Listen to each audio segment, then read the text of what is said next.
ആത്മോപദേശകത്തിലെ 66-ാം ശ്ലോകം ഇര മുതലായവയെന്നും ഇപ്രകാരം വരും എന്നാണല്ലോ തുടങ്ങുന്നത്. ഇര എന്ന വാക്കിന് പല അർത്ഥങ്ങളുണ്ട്. ഇര പിടിക്കുക എന്നുള്ള അർത്ഥത്തിൽ അതിന് ഭക്ഷണം എന്നുണ്ട്, ഭോഗ്യ വിഷയങ്ങൾ എന്നുണ്ട്, ഭൂമി എന്നുണ്ട്, ഭൂമി തൊട്ടുള്ള പഞ്ചഭൂതങ്ങളെന്നുണ്ട്. ഇങ്ങനെ വിവിധ അർത്ഥങ്ങളുള്ള ഒരു വാക്കാണ് ഇര. ഇവിടെ ഗുരു കേവലമായ ഇരപിടുത്തം എന്ന് മാത്രമുള്ള അർത്ഥത്തിലാണോ പ്രയോഗിച്ചതെന്ന് ചോദിച്ചാലാണെന്ന് പറയാൻ ബുദ്ധിമുട്ടാണ്. ഈ പഞ്ചഭൂതങ്ങളെല്ലാം തന്നെ, ഭൂമി മുതലായിട്ടുള്ള എല്ലാം തന്നെ ഭോഗ്യ വിഷയങ്ങളായിട്ട് വർത്തിക്കുന്നു. ഏതോ ഒരു വസ്തുവിന് അനുഭവിക്കാൻ വേണ്ടിയുള്ള വസ്തുക്കൾ. ഇര പിടിക്കുക എന്ന് പറഞ്ഞാൽ അതാണല്ലോ.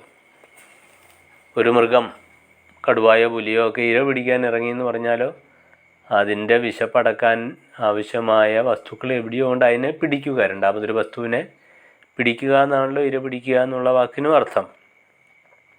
ഇവിടെ വിശാലമായ അർത്ഥത്തിൽ വരുമ്പോൾ എല്ലാ ഇന്ദ്രിയങ്ങളും ഇര പിടിക്കുക എന്ന് പറയേണ്ടി വരും. കണ്ണ് കാഴ്ചയാകുന്ന ഇരകളെ പിടിക്കുന്നു, ചെവി കേൾവിയാകുന്ന ഇരകളെ പിടിക്കുന്നു, അങ്ങനെ ഓരോ ഇന്ദ്രിയങ്ങളും. അപ്പം ഭോഗ്യ വിഷയങ്ങളെല്ലാം ഇപ്രകാരം വരും, വന്നും പോയിക്കൊണ്ടിരിക്കും. ഈ പ്രപഞ്ചത്തിൽ എന്തെന്തൊക്കെ വസ്തുക്കളാണോ ദൃശ്യങ്ങളായിട്ട് കാഴ്ചവസ്തുക്കളായിട്ടിരിക്കുന്നത് അവയ്ക്കെല്ലാം കാഴ്ചക്കാരനായിട്ടുള്ള ഒരു ദൃക്കുണ്ട്. ദൃക്കെന്ന് പറഞ്ഞാൽ എല്ലാറ്റിനെയും അറിയുന്നവൻ, കാണുന്നവൻ. അപ്പോൾ ദൃക്ദൃശ്യ വിവേകത്തിൽ കൂടിയാണ് കാര്യങ്ങൾ മനസ്സിലാക്കാൻ സാധിക്കുന്നത്. ദൃശ്യം കാഴ്ചവസ്തു, ദൃക്ക് കാഴ്ചക്കാരൻ. ഈ കാഴ്ചയും കാഴ്ചവസ്തുവും തമ്മിലുള്ള ബന്ധം ഭോഗ വിഷയങ്ങളാണ്, ഇരകളാണ്, ഇന്ദ്രിയങ്ങളുടെ ഇരകളാണ് ഇവയെല്ലാം. കണ്ണിന് കാഴ്ചയും ചെവിക്ക് കേൾവിയും മൂക്കിന് മണവും അതുപോലെ രുചിയും ഒക്കെ ആയിട്ട് വർത്തിക്കുന്നതെല്ലാം ഇന്ദ്രിയ വിഷയങ്ങൾ, ഭോഗ്യാനുഭവങ്ങളാണ്.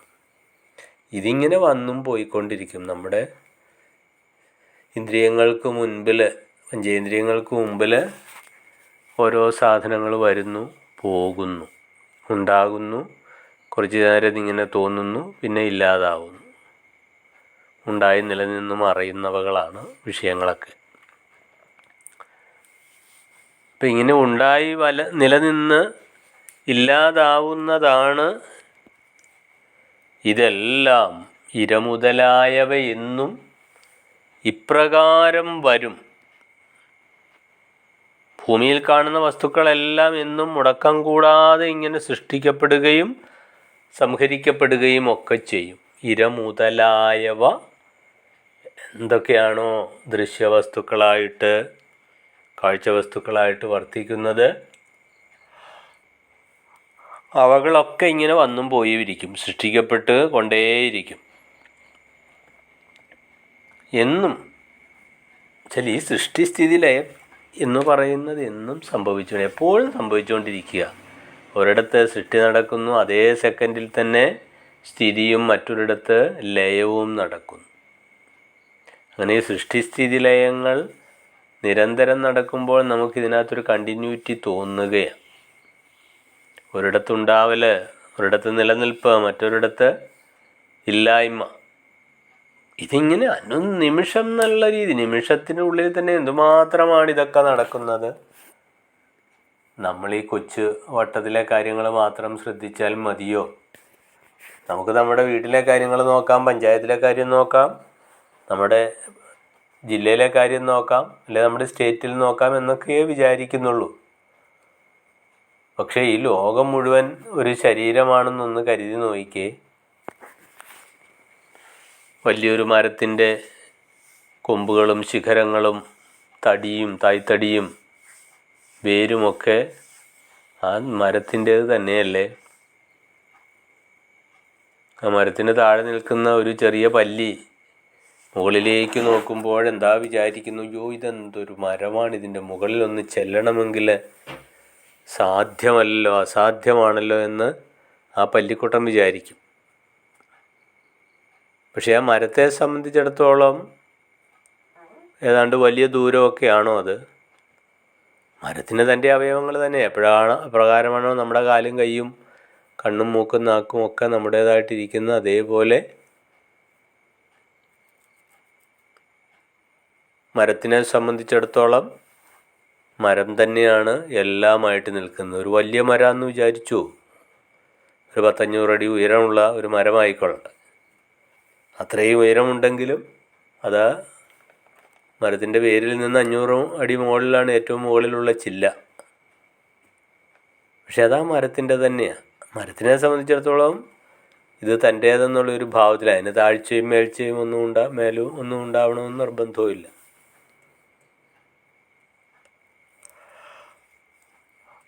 അപ്പോൾ ഈശ്വരനാകുന്ന പ്രപഞ്ചം, ഈശ്വരൻ്റെ ശരീരമാകുന്ന ഈ പ്രപഞ്ചം ഉണ്ടല്ലോ, ഈ പ്രപഞ്ചത്തിൽ എല്ലാം ഒന്നായിട്ടല്ലേ ഈശ്വരന് അനുഭവപ്പെടുക? അല്ലെങ്കിൽ അത്രയും വലിപ്പമുള്ള ഒരാൾക്ക് പാർഷ്യാലിറ്റി, കുഞ്ഞു കുഞ്ഞു വട്ടങ്ങൾ ഉണ്ടാകുമോ? തോന്നുന്നതാകിൽ അഖിലം ഞാൻ, എല്ലാം എൻ്റേതാണ്, ഞാനാണ് എന്നുള്ള വിചാരമായിരിക്കും അങ്ങനെയുള്ള സത്തുക്കൾക്കുണ്ടാവുക. വന്നും പോയും ഇരിക്കുന്ന ഈ പ്രാപഞ്ചിക പ്രതിഭാസങ്ങളെ ഉറ്റുനോക്കിക്കൊണ്ടിരിക്കുന്ന ചൈതന്യത്തെ കണ്ടുപിടിക്കുക, അതിനെ മനസ്സിലാക്കുക, അറിയുക. രാവിലെ ഭൂമിയെ കാണുന്നു, ഭൂമിയിലാണ് ഇതെല്ലാം നടക്കുന്നത്. ഭൂമിയിൽ ഉണർന്ന് എണീറ്റു, നേരം വെളുത്തിട്ടില്ല, കുറച്ച് സമയം കഴിഞ്ഞ് നോക്കുമ്പോൾ ഇതാ അരുണോദയം, ഇതിലൂടെ കഴിയുമ്പോൾ സൂര്യോദയം. സൂര്യൻ അങ്ങനെ യാത്ര ചെയ്തു പോകുന്നു. ആ സമയത്ത് നമ്മൾ സൂര്യനെ കാണുന്നു, മറ്റു പലതും കാണുന്നു, ഈ ലോക വ്യവഹാരങ്ങളൊക്കെ അനുഭവിക്കുന്നു, ചെയ്യുന്നു. പേരായിരം പ്രതിഭയായിരം എന്നുള്ള രീതിയിൽ ആയിരക്കണക്കിന് വിഷയങ്ങൾ ഓരോരുത്തർക്കും അനുഭവപ്പെട്ടുകൊണ്ടിരിക്കുന്നു.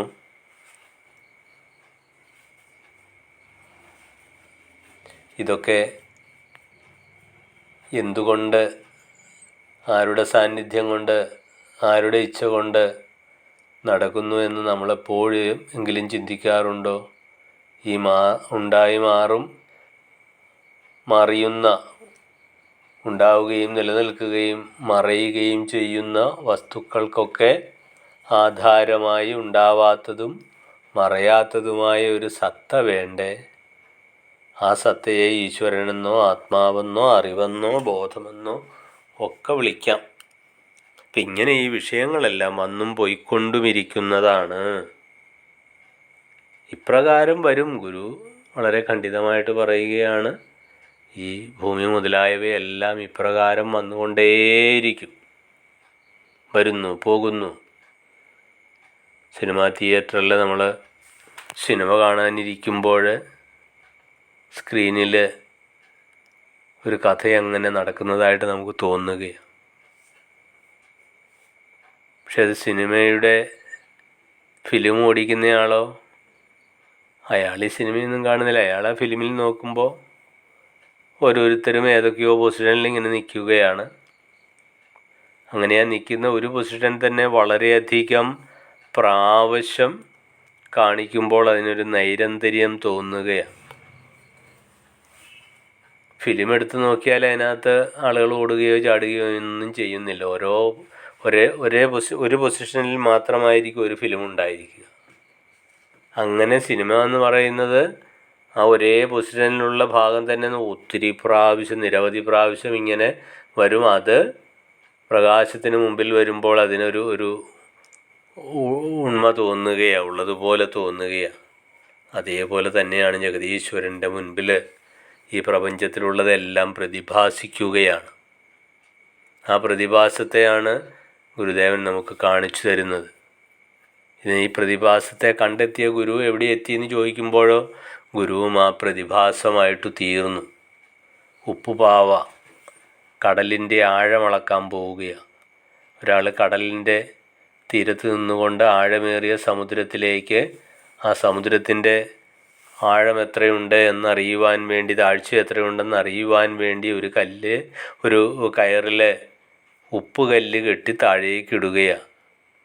അങ്ങനെ താഴേക്ക് ഇങ്ങനെ പോയി കുറേ നേരം കഴിയുമ്പോൾ കയറ് മാത്രമേ ഉള്ളൂ, ഉപ്പ് കാണാനില്ല. അതാ ജലത്തിൽ തീർന്നു പോയി, ചെന്നു ചേർന്നു. അതുപോലെ ഈ പ്രപഞ്ചത്തിലെ പ്രതിഭാസങ്ങളെയൊക്കെ കണ്ടുകൊണ്ട് അതിൻ്റെ സത്യം എന്താണെന്ന് പറഞ്ഞു തരുവാൻ വേണ്ടി നമ്മുടെ ഇടയിലേക്ക് വന്ന് പരമസത്യം, ജഗത് സത്യം, ആത്മതത്വം വിവരിച്ചു തരുന്ന ഗുരുപാദങ്ങളെ നമിക്കാം. നന്ദി.